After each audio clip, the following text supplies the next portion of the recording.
Berla Mundi say abra na o GhOne TV no nankrofo bi no honom treat ne say on mata e wadwumam ho nankrofo nso e backbite no emponi show bia no person host no timi su ho e ma guest e beto no GhOne na person wonya na ne mpanifo empeso obeye eno nso enda nche no akasa sori no pampo a na okwa adwuma otumi e late science na bibia enhye no so wonko adwumam tie Berla Mundi. I had to fight. I had to cry. There were guests who would walk into the building and they'll find me crying. And they're thinking, what is wrong with you? So now all the negative things that had to happen would happen. The backbiting started. There were a lot of accusations here and there. There were people who were treating me like I didn't matter. And I just didn't understand what it meant. Abusa for me the full video no I debe mamo na so manfa nchemu kakra mamo na wo hwe me anso no wo company bi anasa product bi abese GhPage TV enye ho Advertisement for emeguso nso a obetimi afa numbers na egu screen no so na onempani for atwetwen komo mobekai some years ago rumors be started on social media say okọ GhOne TV a asena na ba na mo e di adwuma ho no nyina ama sewa me here na ono na eye ene leading role bi adwuma e wo say mpo no Berla Mundi anasa different person na eye krampona na ba na mo e de masewa me here sign say sewa me here e na down for sign so eye ne bantia sa rumors na e call social media na hu nyina asem e na Berla Mundi abeka na okasaye e wo goals and growth summit ase na odin sem bi etodwa sem e bedroom rebi e wo GhOne TV se ne kotie bae no na chese na ninka e wo honom ensem de ode bi etodwa yi ankasa chese otimu se ensem so ebi koso abra na Berla Mundi e wo GhOne TV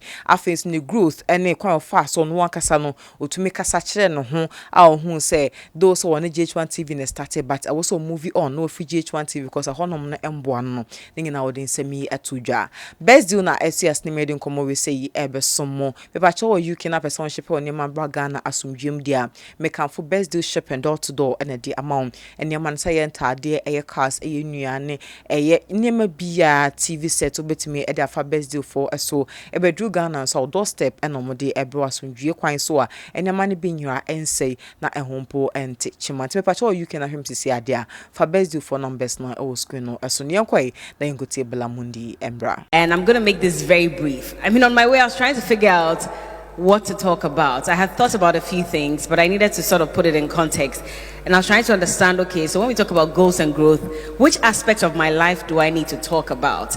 And today, I'm going to talk about a part of my life that was very difficult for me, but that was what led me to what I've become today. And usually, I know on social media, or when we get to speak in public, we always talk about the nice things that happen in our lives. But we're human like everybody else. And so, at the end of the day, we even face more challenges than anybody, especially because there's a lot of spotlight on us, and so people assume that things should be easy, but that's when the challenges become difficult. So, I'll talk about the last parts of my journey at GhOne into TV3, and I want to use that to just let you understand that sometimes if you sit at one place, you're sitting on your blessing, and it's difficult to make that decision to eventually move, but that move is what brings the growth. But before you make that move, you should have a goal. Do you get how I'm connecting it? Okay, so latter part of my days at GhOne, things had become very tough. I felt like I had grown to a certain limit and the platform could not offer me what I wanted anymore. But I was afraid to make that bold step to leave. And that was because my whole journey as a broadcast journalist had started with GhOne when it was for Charterhouse and eventually when EIB bought it. So from the inception up until that point in my life, I felt like I owed the company, you know, something, a favor, or my career. And so it was going to be very difficult for me to say finally that I'm done and I need to move. I was looking for a way to move because things had become very difficult. I just wasn't finding myself in that space anymore, be it relating with people, the work I was doing, because even before I started the show I was doing before I left, I was doing rhythms. And I always say that every time there needs to be a move, I just wake up, sit in my bed, and God tells me, my friend, it's time, write this down, and I do. And so I had just started the late afternoon show. Just 1 year into it, I had won an award. Then there's an opportunity for me to move, and I'm thinking, I fought so hard to have this show go on air. Because when I wanted it on air, my bosses said, I'm sorry, this is not going on air. We're not letting you leave your previous show because we're not sure we can find anybody to replace you. And so instead of creating a void, would rather you stay there and just plateau. I mean, they didn't say plateau, but they just said, we also couldn't find anybody who could do that job, so you might as well stay there. But I had interviewed everybody that mattered in the music industry, in the arts industry, and I was tired. Because a month later, the same person will come and I have to now think of what other question to ask. Because I was recycling them over and over. So I told myself I was done with this and I needed a show that would challenge me. And I was done talking about music only and what are you doing, what's your album about. I just wanted something a bit more challenging. My bosses said no. I had to fight. I had to cry. There were guests who would walk into the building and they'll find me crying. And they're thinking, what is wrong with you? And I'm like, my bosses don't want me to start my new show. And it was all very upset because they just didn't understand the backstory of it. Now, eventually, I had people who helped me and I started that show. A year into that show, I'm told, it's time to move again. And I'm telling God, but you just gave me this idea. So why do I have to move? And he says, well, I'm sorry, but you're going to have to move. Because I made you start this show for a reason. And that was supposed to prepare you for the next journey. I still didn't understand. So TV3 gets in touch with me. The first time, I want to move. I tell them, okay, I'll come. But at the same time, in the back of my mind, I'm like, you people, you're jokers. I'm not moving. So I accept, I sign a contract and everything.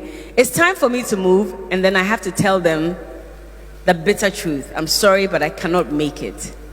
And it pissed everybody off, I'm sure, at TV3. They were very disappointed because they were just about ready to, put out the PR and say, so Berla is joining us. And this is me being so afraid to move. And so I got stuck in that space. For another 6 months, I was there. Now, this move came in March. So if my calculation is right, the final move I made was in September. So maybe about 5-6 months. Now, while I was there, things took a turn because I was disobedient. I knew I had to go, but I wasn't going. So God said, if that's the case, thank you. If that's the case, then I'm going to make it even more difficult for you. So now all the negative things that had to happen would happen. The backbiting started. There were a lot of accusations here and there. There were people who were treating me like I didn't matter. And I just didn't understand what it meant. But it was just God making the space uncomfortable for me. So eventually, I just told my manager that, you know what, let's see if there's still an opportunity at TV3. So we started having that conversation. They said, well, there is an opportunity still. We left that slot open for you. However, you need to assure us you're coming because we're not going to put together all the materials, getting ready to announce, and you won't come again. And I said, oh, I'm very sure I'm going. Because at that time I had had it. I just couldn't take it anymore. I didn't see myself growing at that point. I was more depressed so I'd come to my show. If my show started at 3 o'clock, I'd get to work at 2:45. That's how badly I didn't want to be in that space. So 2:45, I'm there, and my boss is looking at me like, why are you coming this late? I'm like, oh, sorry, boss, I was doing something. But really, I'd wake up in the morning, and there was really no drive for me to want to be in that space. So I come at 2:45, my show ends, it's an hour, so it ends at 5, and I'm out. And that was consistent for a while. So I knew it was time. Luckily for me, there was an opportunity, and I had to move. Now, before that, I needed to ask myself, what really is your goal? Because it's not enough to say, I'm not comfortable here, so I just want to move. Sometimes you don't have a plan. Sometimes God has a plan for you. But at the same time, you also need to have an idea that, okay, maybe in the next 5 years, this is what I want to achieve. And just commit it to God and tell him that do the rest. If really this is not even the brightest idea, you know what to do. Just figure it out and help me. I'm just using my human mind. But that's why he says that your thoughts are not his thoughts and your ways are not his ways. So we plan and we plot. And we all have this fantastic idea of how in the next 5 years, I want to drive the biggest car in Ghana. I want to have the biggest house. I want to be working at the UN. But God is looking at you and thinking, my friend, maybe the UN will come, but not immediately, not in the next 5 years. Maybe I have to prepare and take you through some difficulties. And then in 20 years' time, when I'm sure that you're grown enough, you're mature enough, then I'll put you in that space.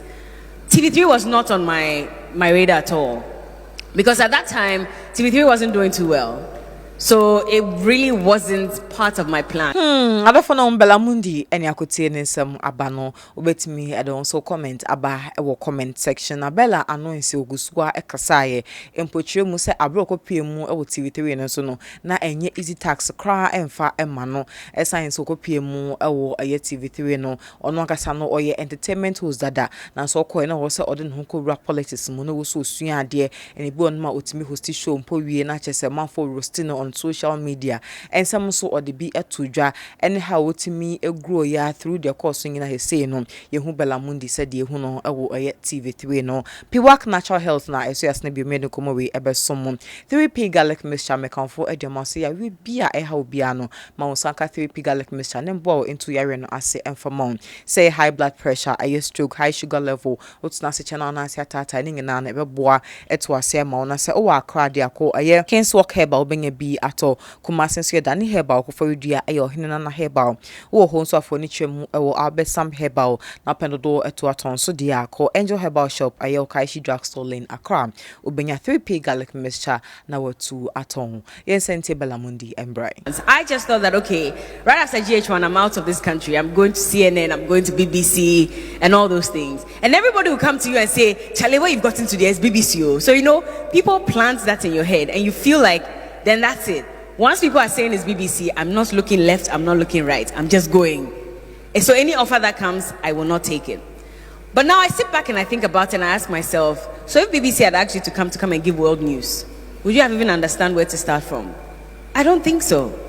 Because again, I was now growing in the social, affairs space. And I was trying to figure out what it meant to even understand the Constitution and all that. I really didn't know. So if I had gone there, I probably would have failed instantly. But funny enough, for someone who was doing entertainment and had just moved into a different space, to be called upon to say, you're going to do the morning show.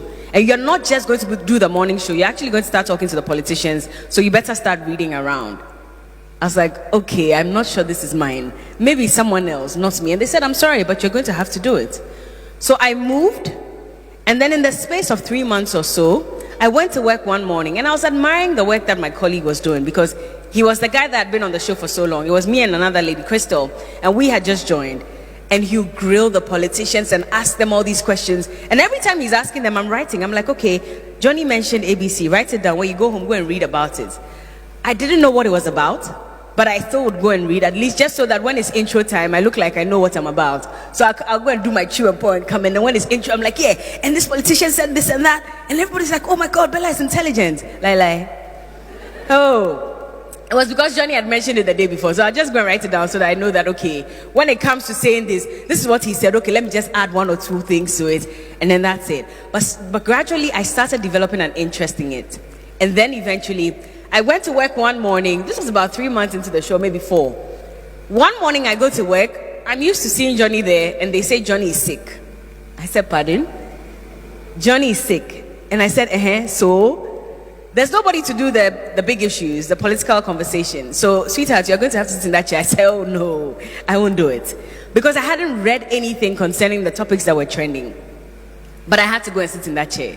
Come and see. I was confused. I didn't know where to start from. I didn't even know who to introduce first. It was a mess, and I'll tell you that for a fact. I don't know if anybody here ever remembers the first day I ever did any political show. But it was a complete mess. And the messages that came, oh my God, who put Berla here? Berla should stay in the entertainment space. It's not for her. All kinds of things. So consistently, I had to face that kind of criticism. But the first day I did it, my boss called me and said, you've been initiated, so get ready, because we're going to make this regular. I said, oh my God, no, I don't want to do this. Initially, I fancied the idea of sitting there and grilling the politicians, but I was like, no, this is too much work. I'm not sure I'm ready. And they said, if you keep saying this, you'll never be ready. Sometimes you have to plunge deep. Otherwise, you'll never be ready. Now, I did a course with Harvard sometime. And so usually they would bring very successful business entrepreneurs to come and speak to us. Now, this person that came to speak to us, I think one of our last but one classes or so, he owns one of the biggest watch companies in the world. And he came to speak to us, and he said something that really touched me. Now, he said that usually as a little fish, when you're thrown into the water, I mean, of course, a lot of people swim with the tide. And it's very typical of human beings. We go with the flow, right? So everybody is going in this direction. I might as well go because I don't know what is here. I'm not sure how easy or difficult it will be. So let me go with everybody. But he says that there was one particular fish. When it was thrown into the water, instead of going in the direction of everybody, it was going the opposite way. So it was swimming against the tide.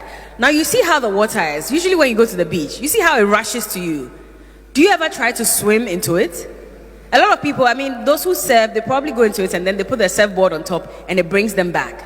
But there are people who would go deeper and deeper, and you're thinking, why are you going there? You know this place, you're going to die.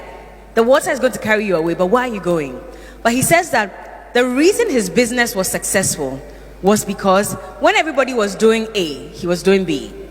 So everything pointed to the fact that the direction he was going, there was going to be failure, because he was the only one going that way. Everybody else was going this way, but he said, no, I want to make something different out of my career. And so I'm going to quit my job. He had a fantastic job. He was getting paid a lot of money. He says, no, I'm quitting to start from scratch. And when he did, there were lots of hurdles, but he still decided to swim against the tide. It knocked him down. It gave him a migraine. He fell sick. He lost money, but he was still swimming against the tide. And then eventually, when he was able to get to that point where he had mastered the skills that was required to swim back, he didn't even have to struggle to swim because the tide just brought him back. And it was a successful journey for him. So he advised all of us that in life, you cannot go the direction of everybody all the time, because everybody wants to be the same. How do you stand out? And I related it to my days at TV3 at the beginning, when I was the only girl. I mean, at that time, they needed a woman to take over the affairs of, politics, because they didn't really have anybody doing that. Now, I was the one that they were looking to. And I was thinking to myself, but I was doing entertainment. Why do you want to put me in this? Then I remembered that course, and I remember that, okay, so if the man says swim against the tide, that means that every morning you're going to have to sit in that chair, you're going to have to speak to these politicians, and you're going to ask them all those difficult questions. You cannot succeed if they don't knock you down. So sometimes I ask them a question, they're looking at me like, did you just ask me this question? Like, you don't know? Because we bring a lot of people on board, people who are very well versed in, the various topics. And sometimes I ask a question, and the way they look at me, and I know that's okay. This question I asked, dear bomb. It didn't make sense. But it didn't stop me. I'd go back and realize that, okay, so I made a mistake here. Let me go back and read about it. And then maybe that way I can do better the next time. But I had a goal, and my goal was to become one of the leading women who interact with politicians in the country. But it had to take a lot of knocking down, because my edges were off. So when I ask a question and it doesn't work, the comments are coming, the politicians are looking at me like, madam, you have a lot of reading to do. I'll go back and I'll read. And I'll read and read and not sleep till the next morning, so I can come back and better understand what it is I needed to talk about. Now here I am 4 or 5 years later, and I don't regret this decision I made. I was pushed out, yes, and don't think it was by any human being. I was pushed out by God. So sometimes you might think that people are making you uncomfortable in the space you are in, but it's not the people. It's God working through those people. So don't waste your time hating the people. You might feel some anger towards them, but over time you need to let it go.